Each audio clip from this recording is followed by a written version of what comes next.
Have you ever wondered about the greatest military upsets in history? One such event was the Battle of Cannae, a clash that forever marked the annals of Roman military history. This monumental battle took place in 216 BC during the Second Punic War, a time when the Roman Republic and the Carthaginian forces, led by the legendary Hannibal Barca, were locked in a fight for supremacy.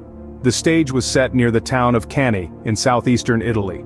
On one side, the Roman legions, a formidable force led by consuls Lucius Aemilius Paullus and Gaius Terentius Varro. On the other, Hannibal's Carthaginian army, significantly smaller in size but not in spirit. Despite his numerical disadvantage, Hannibal was not one to be easily deterred. Instead, he devised an audacious plan, a bold strategy that hinged on outsmarting the Roman forces rather than overpowering them. Despite being outnumbered, Hannibal planned an audacious strategy that would go down in history as a masterpiece of tactical maneuvering. As the two armies faced off near the town of Cannae, the stage was set for an epic confrontation. Hannibal, a mastermind of military strategy, was vastly outnumbered, yet brimming with confidence. He deftly employed a tactical maneuver known as the double envelopment, setting a trap for the larger Roman force. Hannibal's infantry and cavalry drew the Romans into a lethal embrace, encircling them from all sides.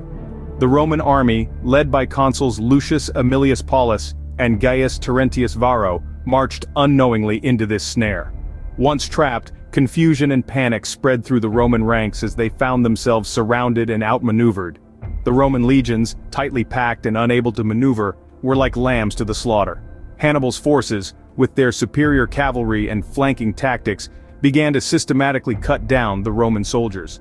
In the midst of the battle, the Roman legions, tightly packed and unable to maneuver, were systematically cut down by Hannibal's forces. The aftermath of the Battle of Cannae was nothing short of disastrous for the Roman Republic.